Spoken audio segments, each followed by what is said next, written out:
Another look at the Roman Catholics. Hi, welcome to today's little lessons. And if you've been watching the previous 4 before this, you know that I did a little series on how to disagree without being disagreeable, based on a real nice letter I got from someone who disagreed with a little lesson I gave about can Mormons be Christians. And actually they agreed a lot, but they disagreed on basically one major point. And so the last 4 of the lessons, we were looking at that, and I was just, using the opportunity to also talk about true salvation and what's required of us and so forth. So now on this little lesson, I'm going to be looking at another letter from another viewer who's responding to a little lesson I did on can Roman Catholics be Christians? And they also, had some words of caution, just like the person who wrote about Mormonism. And what they say is really good. I mean, it's worth me telling you what they said because you could benefit because it's rich and valuable, right? So that's why I'm going to read it. But I'm also going to read it not only for the information relative to Roman Catholicism, but also as another example of how to disagree without being disagreeable. This is an extremely gracious letter. This is actually from friends of mine. I know them. I've actually stayed in their house. They've got lovely kids. They're a sold-out family for Jesus. And, oh my goodness, they're fantastic people and dear friends. So, of course, already we have a relationship. I'm going to, listen to what they have to say. And I know that on YouTube here, there's, you can put comments and people write comments. And I have a confession to make. I actually rarely read those comments. I mean, really rarely. And there's 2 reasons. Not because I don't appreciate the commentators or don't think they have something valuable to say, but the 2 reasons are, number 1, I'm an extremely busy person. I don't just do these videos. This is actually a little side thing I do. I direct a ministry that I founded about 16 years ago called Heaven's Family, and we're working in 40 countries. We've got 35 U.S. staff members over there. I'm like the president. I can hardly believe I'm the president, but I'm the president. And although I've got some great folks working with me and working under me, I hate to even say under me because they're in many ways above me, but they're smart and they take a huge load off of my shoulders, and so I get to do this.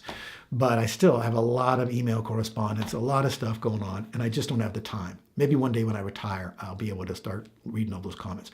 The other reason I don't read those comments is because I'm scared to, quite honestly, because some people are so nasty. And I never understood how people can think they're going to persuade you through nastiness. I mean, they start off their comments with condescending insults.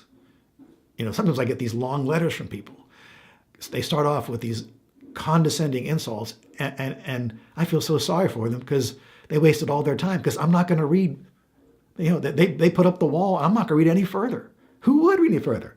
I mean, when friends come to me, people that I love and have known for years, and if they have a disagreement and they start off with an insult, I mean, that doesn't help. That a wall is built right away. It makes it very hard to receive from friends. Why would a stranger ever think that you're going to persuade somebody by insulting them? Okay, so I think I've already said this, but it bears repetition.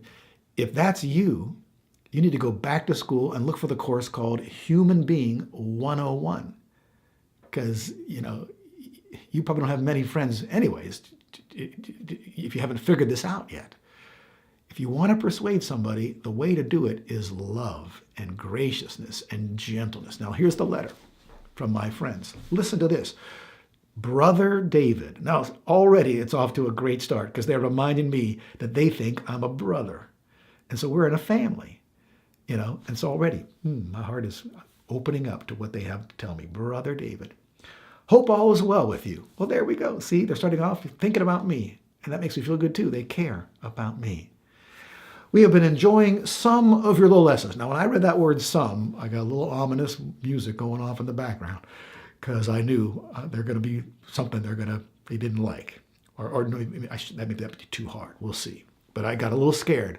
We have been enjoying some of the little lessons. And I thought about, well, they've been enjoying some. That's a comment. And wanted to provide some commentary on one particular one. Okay, now I see, there's just one that they think that needs some commentary. And they didn't start saying, you're an idiot, or you're wrong, or you're stupid. We want to provide some commentary. Oh, okay, well, I'm wide open to people's commentary on one particular one. Now listen to the grace that just continues, that just oozes from their first paragraph. Please feel free to do with that as you please. So, this is not a heavy, you have to conform to what if you don't persuade, think it our way, it's our way or the highway. No, we're going to toss this out for your consideration. You do what you want with it. And please again, and we are just sharing with you some of our own experiences and background. Oh, great. And everybody has some experience and background that's worth sharing. I want to hear about it, okay?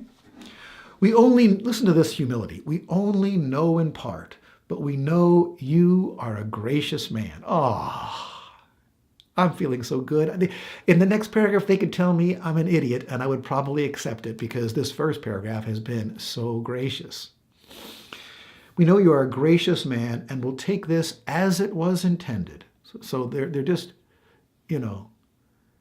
calming any fears that I might have by all this love oozing out. In fact, we have to say thanks for your ministry as it continues to be a great blessing to our family. Well, that's just the first paragraph. I'm wide open. My heart is wide open for anything they have to say because they love me. And I like being loved. Don't you like being loved? We all like being loved. So she says, we were Catholics and we, like you, believe it is possible that Catholics can be true disciples of Jesus Christ. Now there is a great technique for persuading somebody. First of all, find the common ground. Let's not discuss what we disagree about.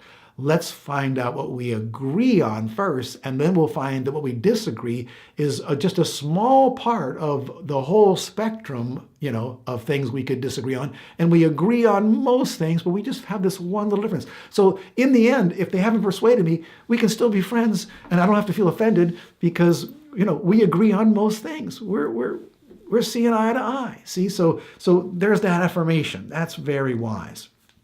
Having said all that, so now I know the transition's coming, we never found the Lord in the trappings of this man-made version of Christianity, speaking of Roman Catholicism. And it's only by the grace of God, calamity, and actually the goodness of God that we found him. So what I'm saying is the Catholic Church we didn't get saved there.